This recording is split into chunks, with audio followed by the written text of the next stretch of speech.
Nous assistons à un retour de puissance. Et donc, ce retour de puissance, c'est un retour de l'emploi, de la force, alors que tout notre monde était régi par le droit.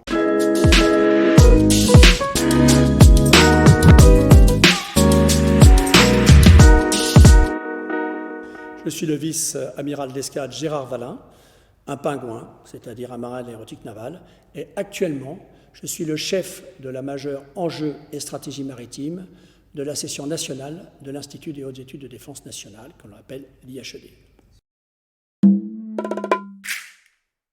La mondialisation confère une importance très grande aux enjeux maritimes. C'est ce que l'on appelle d'ailleurs la maritimisation du monde. Il y a deux grands volets. Le premier volet, c'est le transport maritime. La mondialisation est venue des containers, c'est le premier enjeu, et on voit bien que dès que le transport maritime s'arrête, eh bien, ça a un impact direct sur la vie des citoyens en France.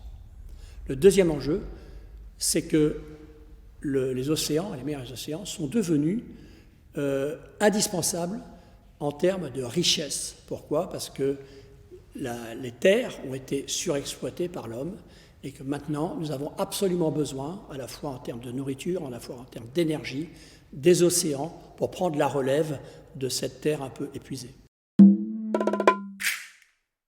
Il y a deux enjeux.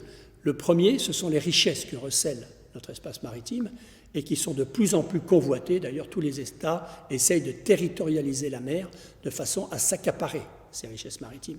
Il ne faut pas oublier également que l'un des devoirs des États, c'est la protection de la biodiversité. Donc, à la fois cette double responsabilité de préserver nos richesses et nos intérêts, mais également de préserver la biodiversité des océans, nous impose d'avoir des moyens et nous donne une responsabilité, et évidemment la Marine nationale est au premier rang de cette responsabilité. Nous assistons à un retour de puissance. Il n'est que de regarder ce qui se passe en mer de Chine méridionale, avec la Chine, ce qui se passe avec la Russie maintenant en Ukraine.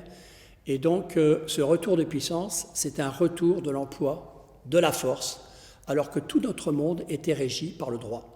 On avait rêvé, après la Deuxième Guerre mondiale, d'avoir un monde régi par le droit, et donc tous les conflits seraient réglés par la négociation.